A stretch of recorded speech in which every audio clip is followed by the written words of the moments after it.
여러분께 오늘 들려드릴 이야기는 아마도 불교 역사상 가장 극적인 변화를 겪은 한 사람의 이야기입니다. 그의 이름은 앙굴리말라. 손가락 목걸이라는 뜻입니다.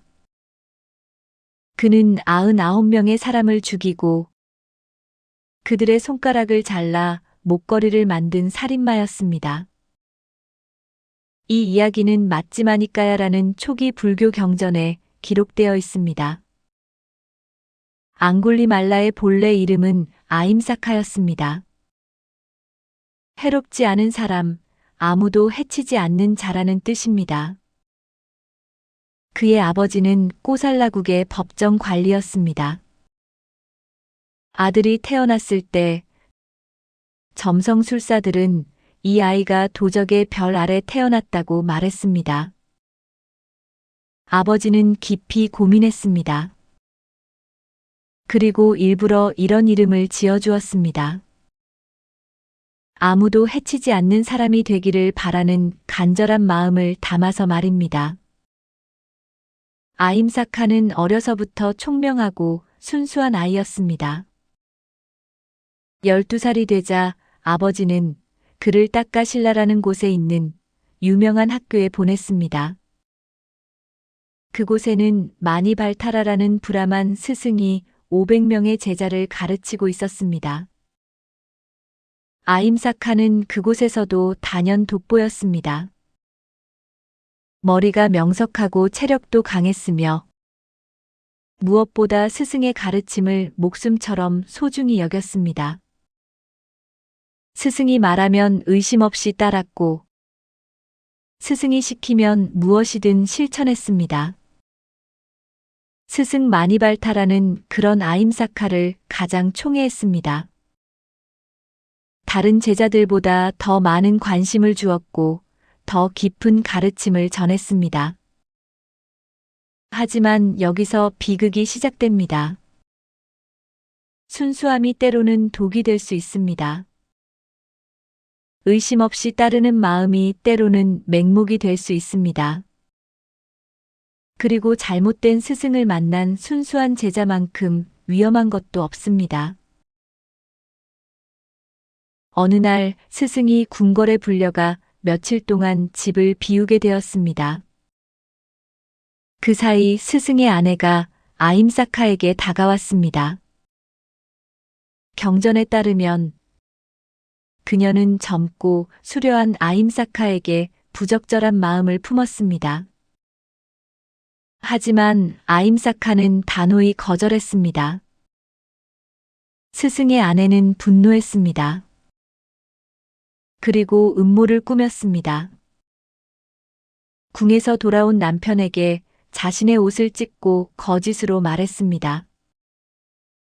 아임사카가 저를 폭행하려 했습니다.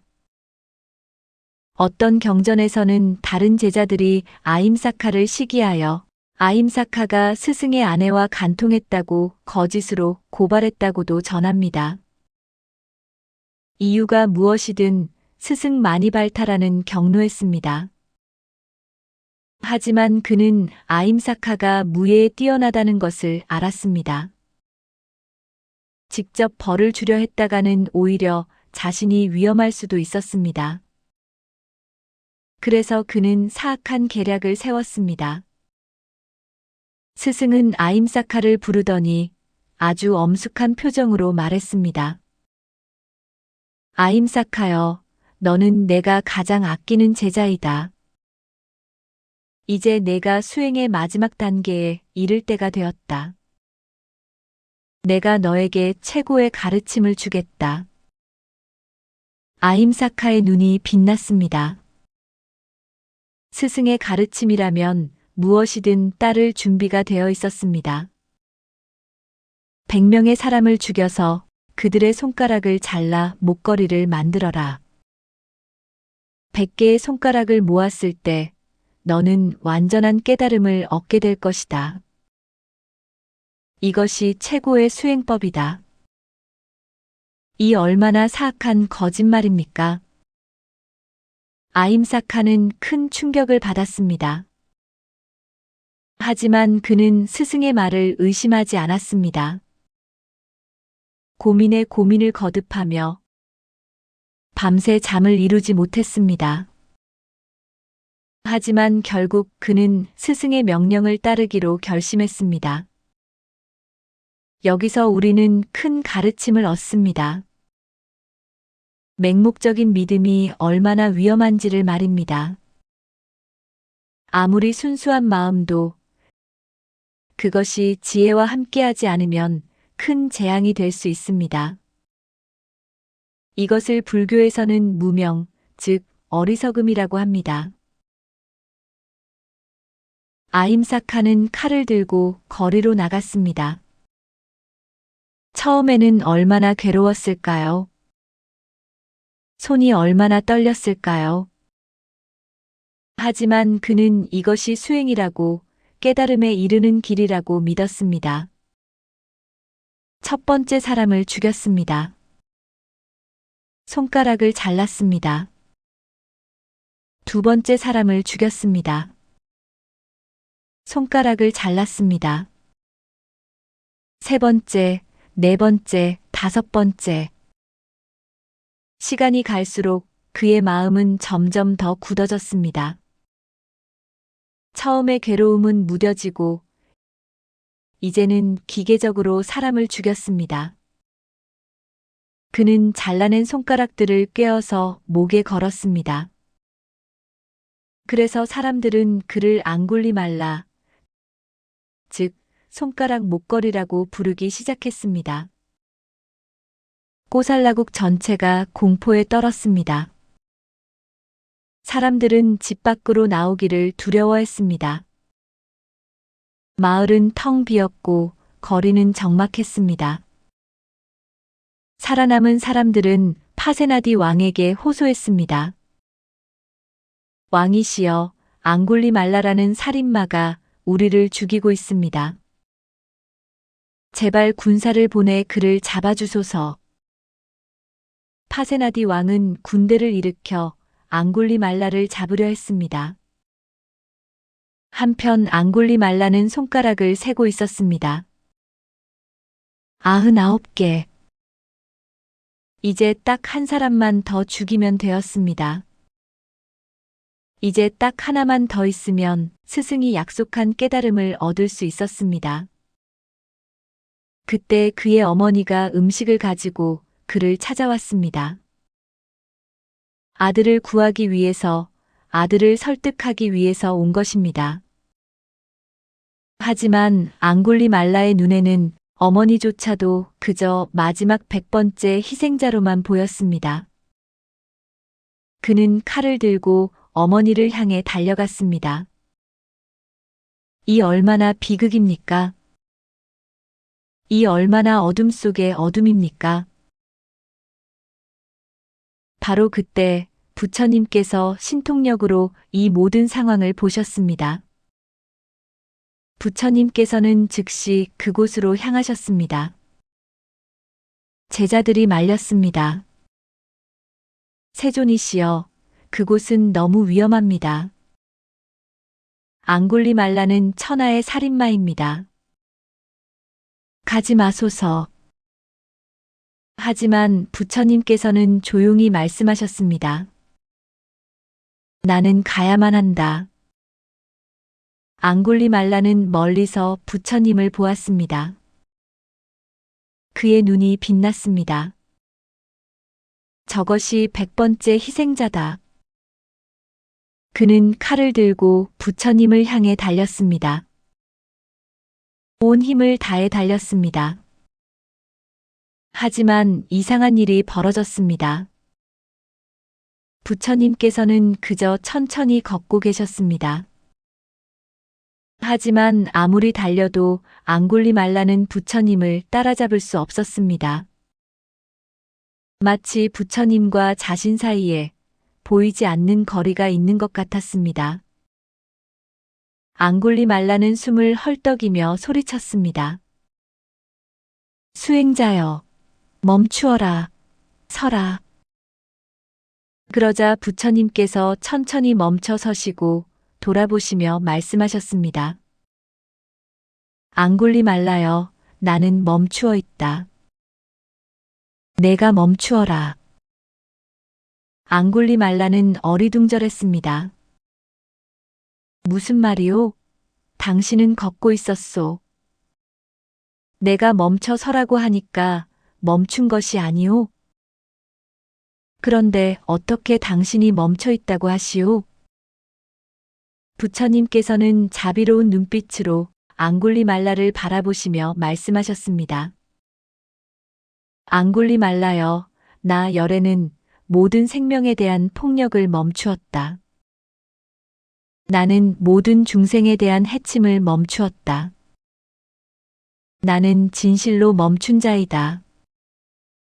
하지만 너는 아직도 달리고 있다. 너는 폭력 속에서 달리고, 살생 속에서 달리고, 어둠 속에서 달리고 있다. 진정 멈추어야 할 사람은 바로 너다. 이 말씀은 앙골리말라의 가슴을 꿰뚫었습니다. 천둥 같은 깨달음이었습니다. 번개 같은 각성이었습니다. 그 순간 앙골리말라는 자신이 무엇을 하고 있었는지 처음으로 똑바로 보았습니다.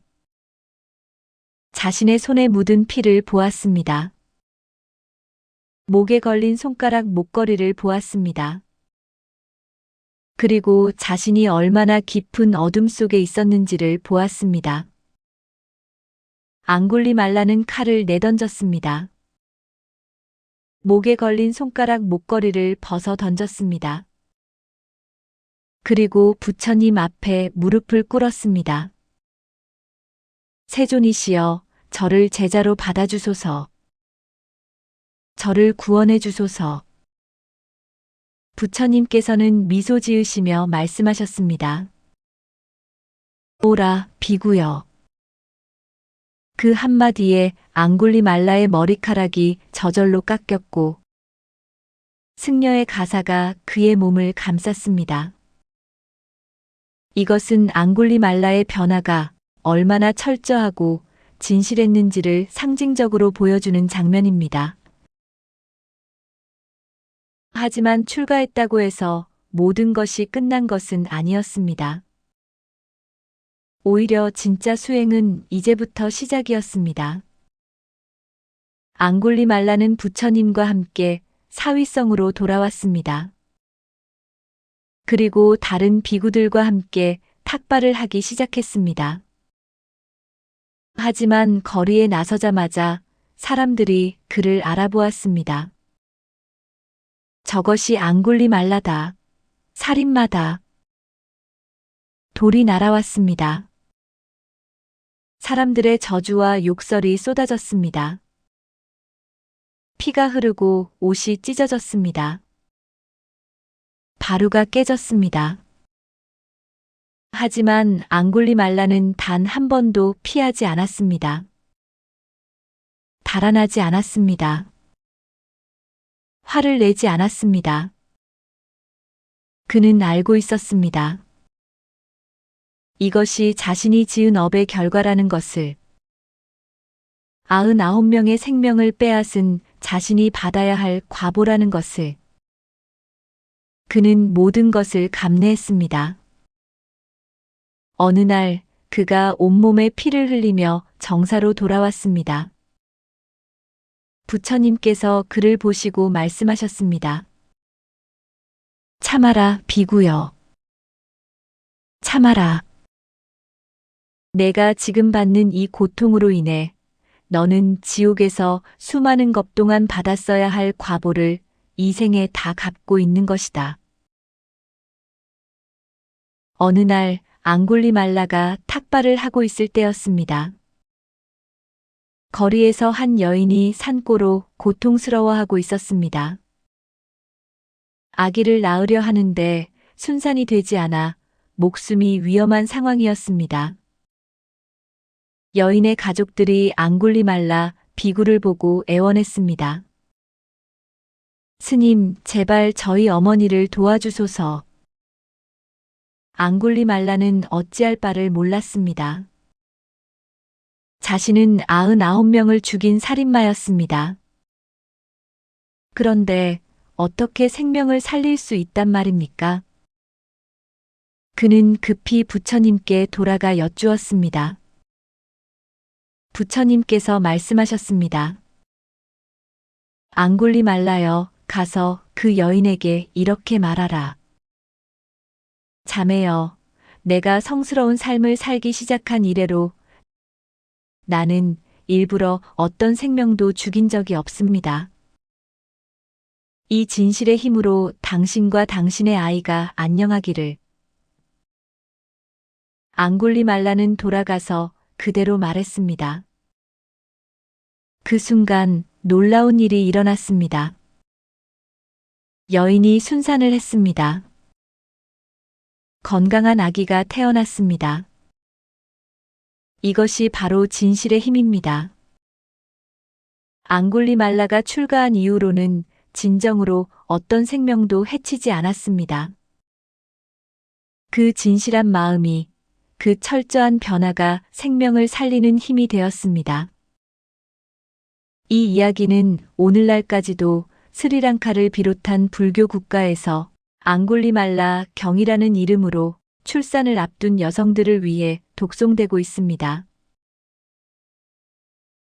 앙골리말라 비구는 계속해서 정진했습니다.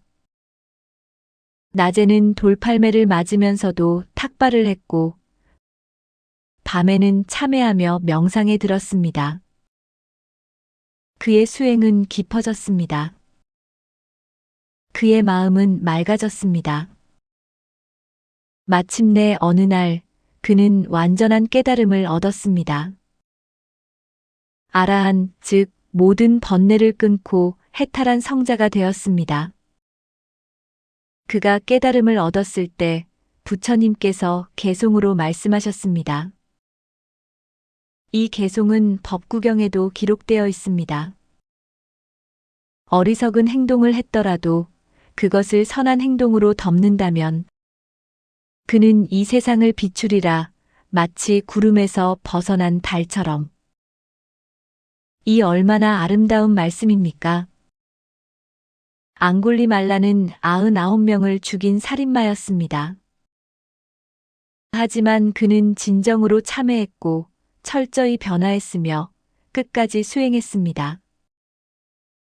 그리고 마침내 그는 빛이 되었습니다. 어둠을 뚫고 나온 달처럼 세상을 비추는 빛이 되었습니다. 여러분, 이 이야기가 우리에게 주는 첫 번째 가르침은 무엇일까요? 우리는 때때로 절망합니다. 내가 지은 죄가 너무 무겁다고 생각합니다. 내가 한 실수가 너무 커서 돌이킬 수 없다고 여깁니다. 하지만 앙골리말라를 보십시오. 99명을 죽인 그도 구원받았습니다. 아라한이 되었습니다. 부처님께서는 앙골리말라를 거부하지 않으셨습니다.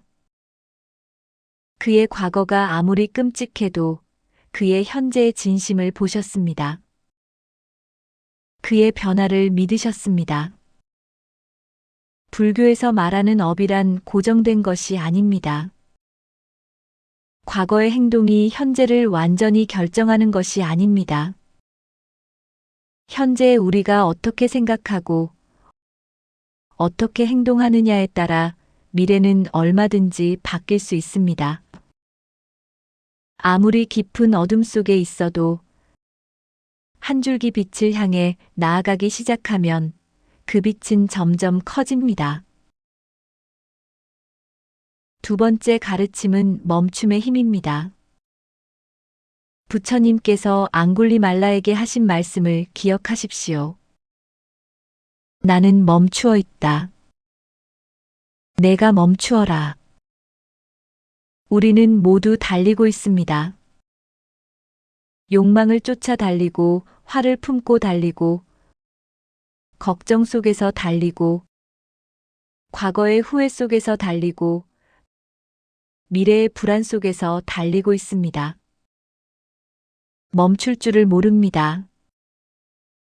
쉴 줄을 모릅니다. 돌아볼 줄을 모릅니다. 하지만 진정한 깨달음은 달리는 것이 아니라 멈추는 것에서 시작됩니다. 명상이란 무엇입니까? 그것은 멈춤입니다.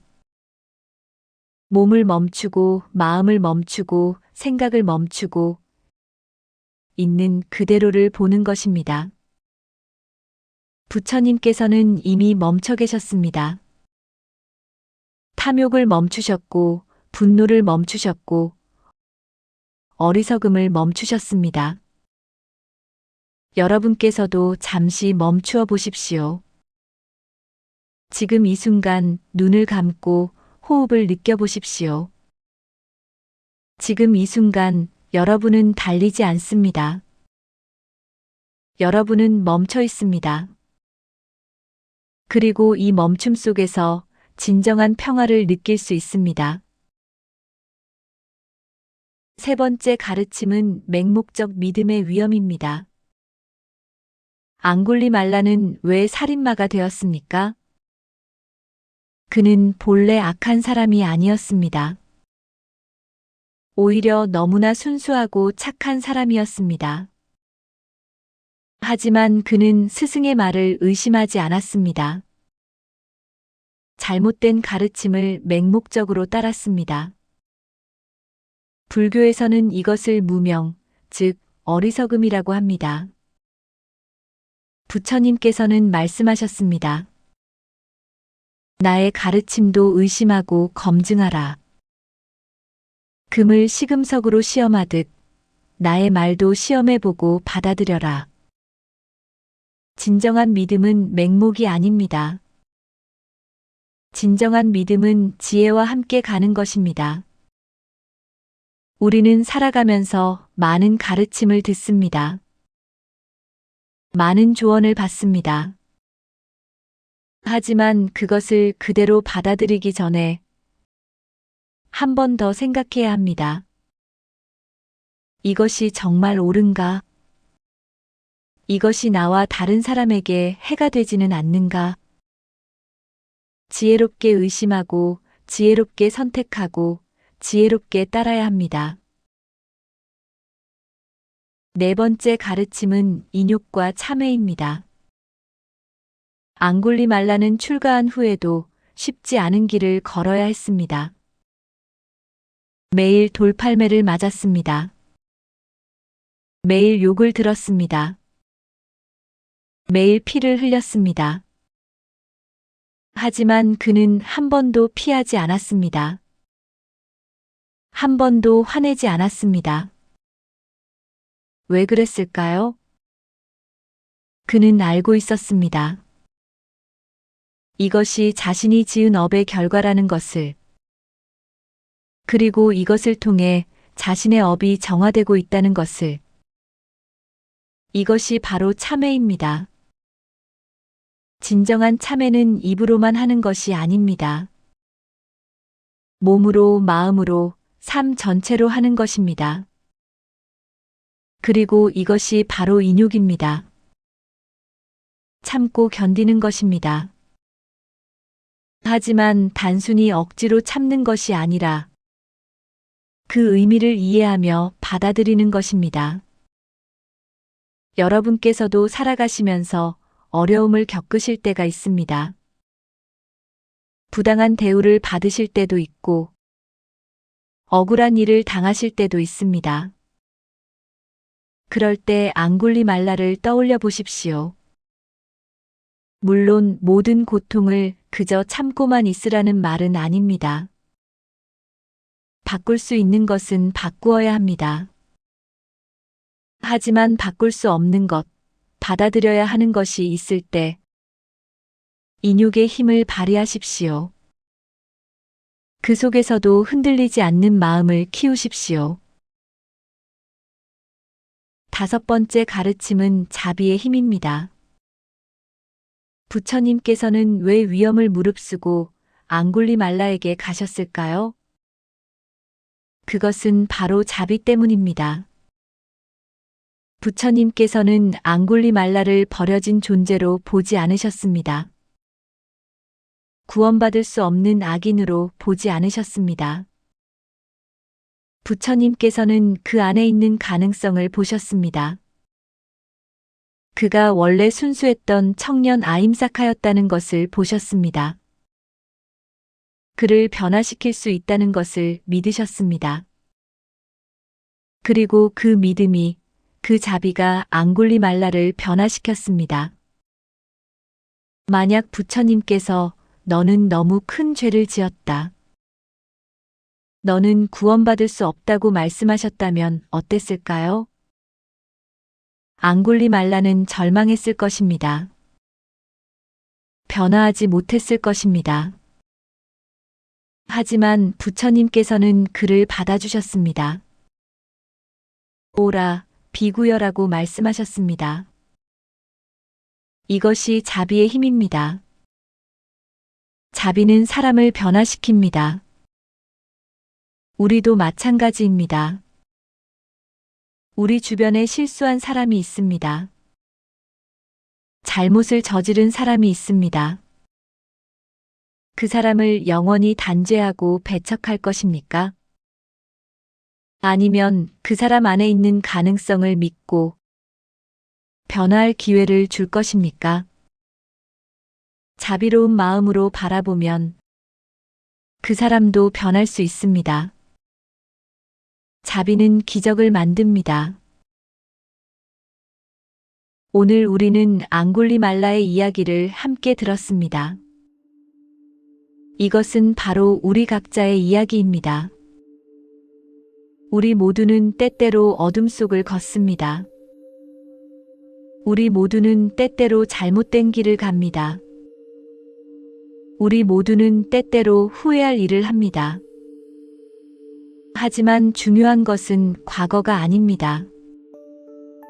중요한 것은 지금 이 순간입니다. 지금 이 순간 여러분은 어디에 서 있습니까?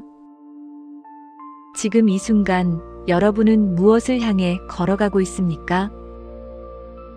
앙굴리말라는 99명을 죽였지만 부처님 앞에서 멈춘 그 순간 새로운 사람이 되었습니다. 여러분께서도 멈추십시오. 여러분 안의 탐욕을 멈추십시오. 여러분 안의 분노를 멈추십시오. 여러분 안의 어리석음을 멈추십시오. 그리고 돌아보십시오. 자신을 돌아보고 자신의 마음을 들여다보십시오. 그곳에서 여러분은 부처님을 만날 것입니다. 여러분 안의 부처님, 여러분 안의 맑고 깨끗한 본성을 발견할 것입니다. 법구경의 말씀처럼 어리석은 행동을 했더라도 그것을 선한 행동으로 덮는다면 그는 이 세상을 비추리라 마치 구름을 벗어난 달처럼. 여러분의 과거가 아무리 어둡더라도 지금부터 선하게 살아간다면 여러분은 빛이 될 수 있습니다. 구름에 가려진 달은 사라진 것이 아닙니다. 잠시 보이지 않을 뿐입니다. 구름이 걷히면 달은 언제나 그곳에 있었다는 것을 알게 됩니다. 마찬가지로 여러분 안의 부처님, 여러분 안의 맑은 본성은 사라진 적이 없습니다. 잠시 번뇌라는 구름에 가려져 있을 뿐입니다. 그 구름을 걷어내십시오. 수행으로, 참회로, 자비로, 지혜로 걷어내십시오. 그러면 여러분도 앙굴리말라처럼 빛나는 달이 될 것입니다. 오늘도 부처님의 가르침이 여러분과 함께 하시기를 바랍니다.